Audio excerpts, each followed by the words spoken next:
Hello，大家好，我是阿特。魔鬼鱼不要直接下锅煮了，学会我这个食谱做出来的魔鬼鱼，鱼肉既不腥，而且更加的入味鲜嫩，就连汤汁拌米饭吃也是非常的香。下面来学习这个做法吧。今天去市场买了1斤8两的魔鬼鱼，也叫鳐鱼。这种鱼的鱼刺是有毒的，所以我们处理的时候一定要小心。先把它的尾巴切掉，不要。由于魔鬼鱼是没有鱼鳞的，所以它身上很多粘液，所以我们第一步就要清除它的粘液。把魔鬼鱼放在盆中，然后加入3勺食用盐、2勺玉米淀粉，然后找一个抹布或者是棉球，用力搓魔鬼身上的粘液，这样清除粘液非常的干净。最后用清水冲洗一下就可以了。我们先把魔鬼鱼切成2半，继续横着刀把魔鬼鱼再切成2小块，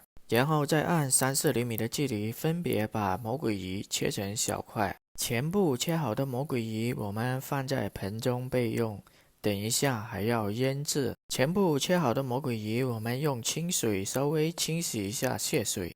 下一步我们切几块姜片和切一点葱段，切好之后我们放在盆中准备腌制魔鬼鱼，然后加入1大勺料酒去腥。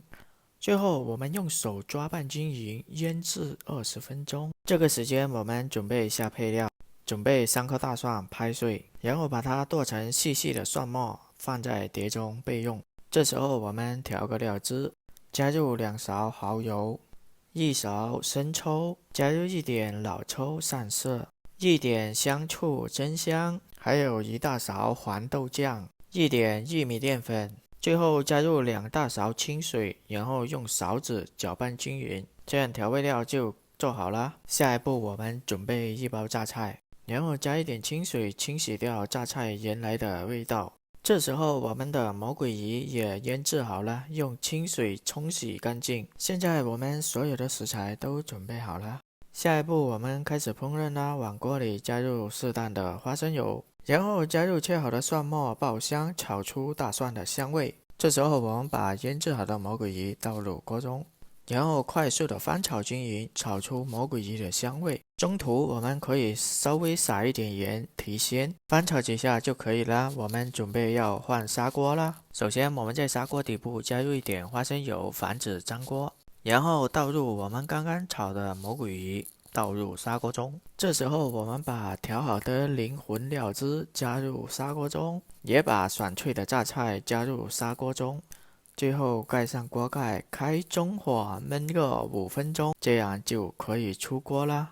哇，这道魔鬼鱼榨菜包就做好了。这样做出来的魔鬼鱼肉质非常的入味，连骨头都可以一起吃了。汤汁拌米饭也是非常的香。以后家里的魔鬼鱼像我这样做，家里人都夸你是大厨。这道家常菜你学会了吗？如果你也喜欢我的视频，记得点赞、转发和订阅我的频道哦。我的主页还有更多的家常菜食谱，感谢你的收看。